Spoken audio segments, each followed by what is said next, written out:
Muito boa noite para vocês, meus queridos inscritos, e para você que ainda não é inscrito, caiu de paraquedas aqui, já se inscreve no canal, é muito importante, gente, a sua inscrição, e junto com a sua inscrição, o seu like também é muito importante, porque ajuda a notificar, a entregar esse vídeo aqui para mais e mais palmeirenses e admiradores do futebol no geral. Bora pro nosso vídeo?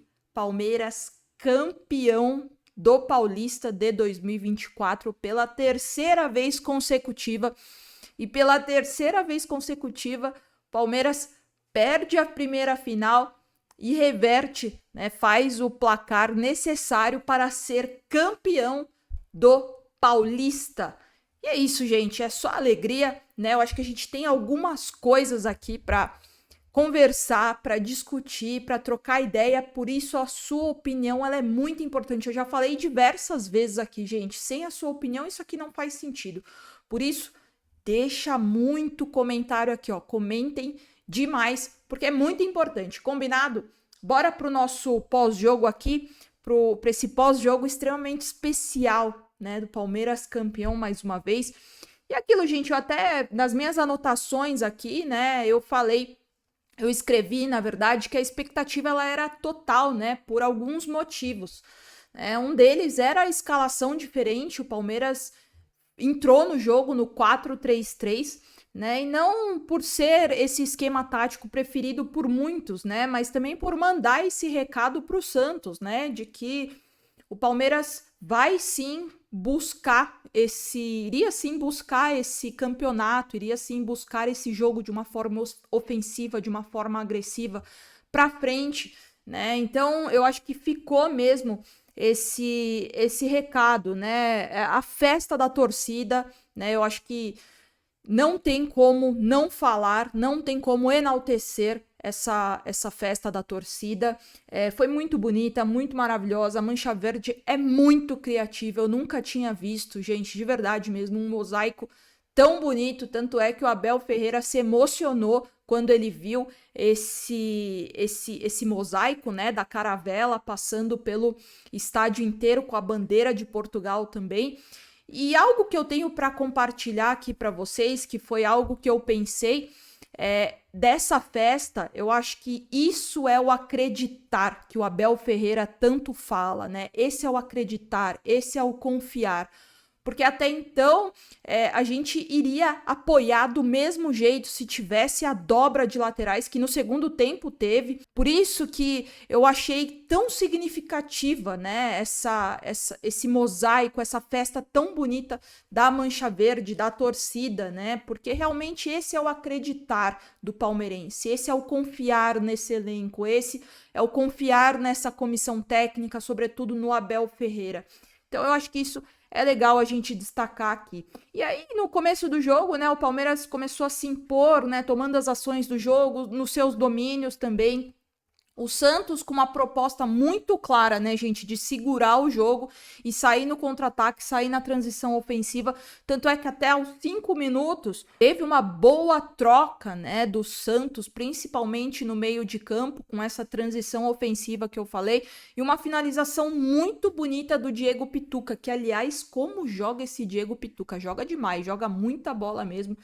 Mas uma defesa ainda mais bonita do Everton, né? Foi uma defesaça e, aliás, o Everton, para mim, hoje foi realmente um pilar muito necessário, sobretudo principal, para segurar o resultado, porque o Everton fez no mínimo umas 4, 5 defesas muito difíceis, de muito alto nível, de calibre alto, de que a gente sabe que ele é esse goleiro mesmo, né? E aí, assim, com essa escalação também, o Veiga, ele estava mais livre para ser esse construtor e flutuar pelo meio, né? Sendo também sustentado pelo Aníbal Moreno, que fez uma partidaça, e o Zé Rafael também.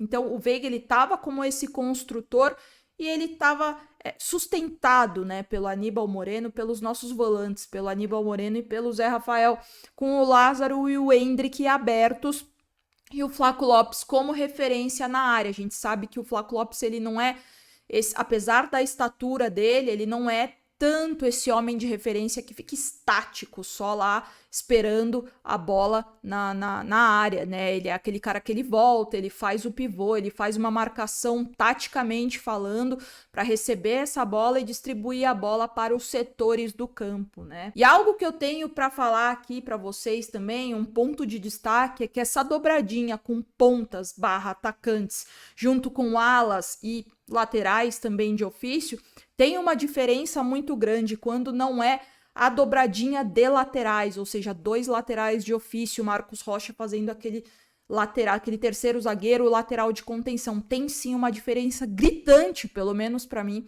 quando essa dobradinha, esse apoio nos setores do campo, tanto no direito quanto no esquerdo, porque o Palmeiras ele abusa muito dessas jogadas, né? O Palmeiras ele é muito ofensivo pelas beiradas do campo. Só que quando essa ofensividade vem de posições de ofício, ou seja, de laterais, alas, / atacantes e pontas, realmente o Palmeiras fica muito mais eficiente no ataque. Comenta aqui que eu quero saber a sua opinião sobre esse ponto de destaque que eu trouxe aqui.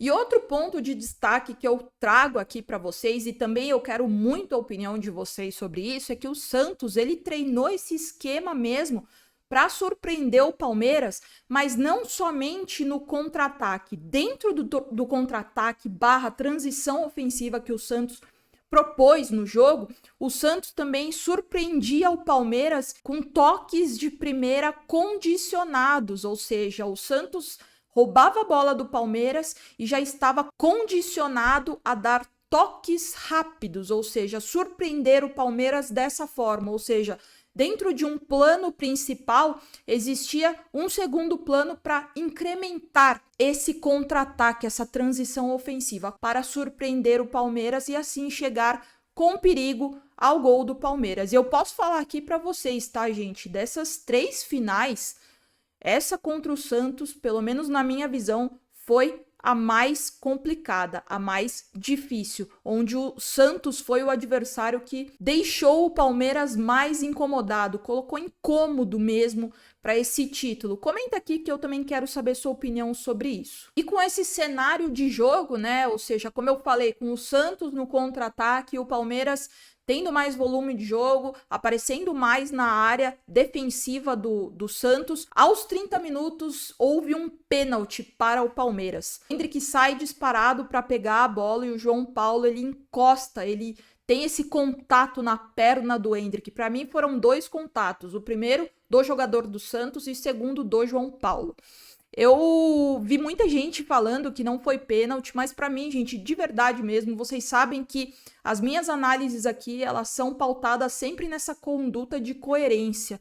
Eu não teria problema nenhum, como inclusive eu já falei aqui, quando a arbitragem foi a favor do Palmeiras, eu pontuei aqui, mas para mim o pênalti ele foi marcado de forma correta. Inclusive para mim, o Klaus ele deveria sim ter marcado o pênalti no jogo, não precisaria de VAR para isso, porque o toque na perna do Endrick foi sim muito claro.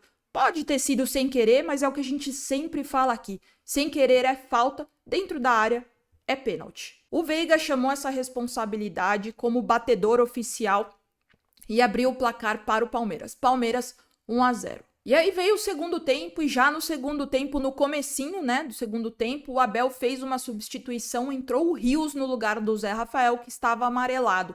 Eu gostei do jogo do Rios, eu acho que ele defensivamente foi muito bem, eu acho que ofensivamente ele deixou um pouquinho a desejar nas trocas finais, né, eu acho que não foi tão eficiente assim quanto em outros jogos que fez com a camisa do Palmeiras, mas de uma forma geral eu gostei bastante, ele foi muito importante nesse jogo e sobretudo nesse segundo tempo do Palmeiras. E o segundo tempo ele foi como um todo muito agitado, muito movimentado, com chances, oportunidades claras para os dois lados. Enquanto no primeiro tempo o Gil tirou uma bola praticamente de dentro do gol do Santos, no segundo tempo o Mike que fez esse papel, ele tirou uma bola de dentro do gol praticamente, que evitou o gol do Santos. E isso foi primordial tanto para o fator mental quanto para o andamento do jogo como um todo, né? Para o Palmeiras não se abalar. O Mike literalmente salvou o Palmeiras de não ter sofrido esse gol. Foi muito importante. E nesse segundo tempo agitado, como eu falei, com oportunidades para os dois lados,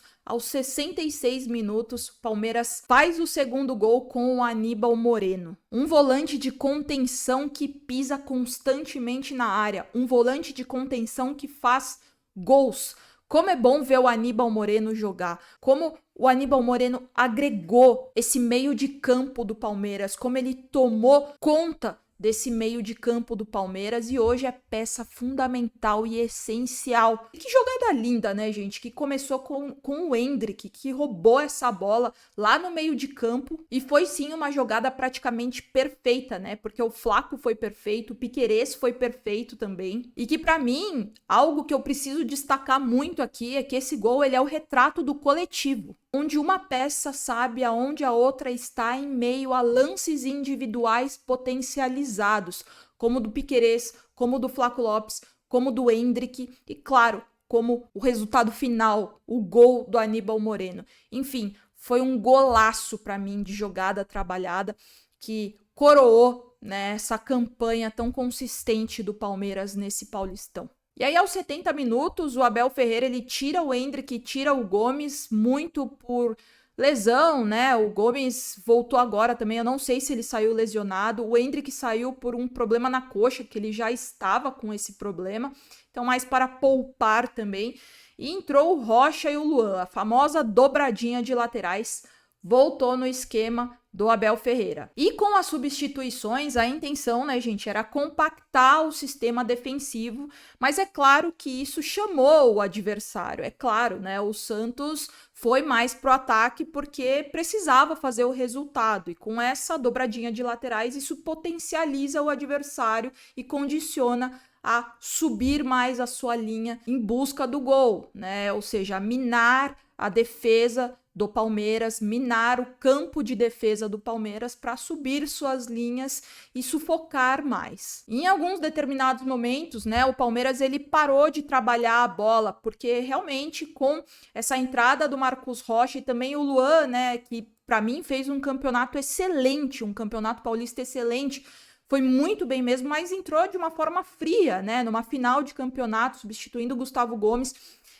O Palmeiras começou a parar, né, um pouco de trabalhar a bola, de fazer construções, jogadas, de chegar ao ataque do Santos e começou algumas vezes a rifar a bola, né, em momentos que estava com a bola começou a rifar mais, o que tornou o jogo do Palmeiras mais perigoso, né, o Santos teve algumas oportunidades sim de chegar ao gol do Palmeiras e sobretudo concluir a gol. Ainda bem que a gente tinha o Everton, a gente tinha uma defesa bastante consistente, o Murilo jogou muito bem essa final e, enfim, o Santos não conseguiu fazer o gol para alívio de nós, torcedores palmeirenses. E aí também o Flaco saiu, entrou o Rony para tentar aquela famosa marcação-pressão, para tentar aquele sufoco, né, que deu certo em alguns momentos, conseguiu concluir a gol, mas não conseguiu ter essa elasticidade no placar, né, para ficar inclusive mais tranquilo.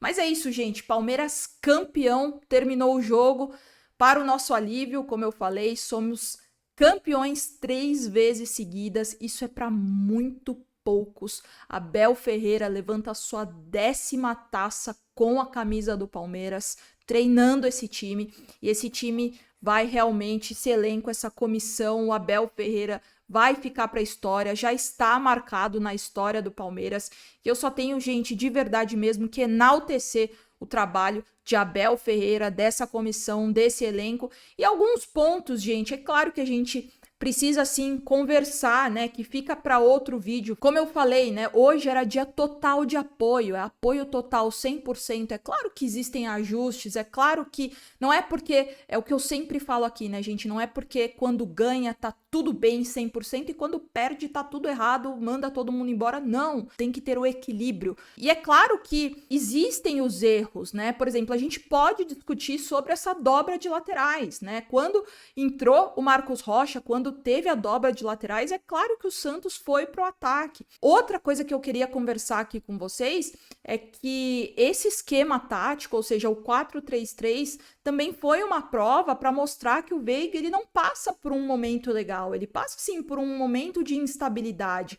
Tô falando aqui que põe o Veiga no banco, não serve mais. Não, muito pelo contrário. Mas testes são muito bem-vindos. Luiz Guilherme detonou no segundo tempo, foi muito bem e jogou numa posição, inclusive, que não é a dele de ofício. Jogou aberto pela ponta esquerda e mesmo assim foi muito bem. Existem jogadores que estão pedindo passagem, novamente, para deixar no banco e não jogar mais? Não, mas para fazer testes, para ter oportunidades, para em alguns jogos jogar de forma estratégica, como o Abel Ferreira é um cara muito estratégico, jogar de forma estratégica e colocar esses jogadores que estão pedindo passagem, que estão muito bem, num momento muito bom, né? Então eu acho que serve de lição também isso, acho que serve para abrir os olhos também e ver que existem sim jogadores que estão no banco e que podem entrar, mudar o jogo e que estão num momento muito bom, né? Eu acho que um deles é o Luiz Guilherme e novamente esse 4-3-3 onde o Veiga ficou mais livre, não ficou de assistente de lateral, não ficou de ala, não ficou de ponta, nem pela esquerda, nem pela direita, ele ficou na dele como um meia de criação, um meia de articulação e mesmo assim é comprovado que está nesse momento mais instável, que não está no seu melhor momento, como a gente sabe que o Veiga já entregou demais para esse time do Palmeiras. Mas é isso, é tema para outro vídeo, gente. Eu quero muito saber a sua opinião. Hoje é só alegria, esse time só dá alegria e eu tô muito, muito, muito feliz. Deixa aqui nos comentários que eu quero muito saber a sua opinião. Se você não deixou o like lá no começo do vídeo, deixa agora, que é muito importante, tá, gente? O seu like. E se você não é inscrito no canal, se inscreve no canal, porque é muito importante, tá? A sua inscrição junto com o seu like. Vejo vocês nos próximos dias. Muitos, muitos beijos. E avante palestra sempre.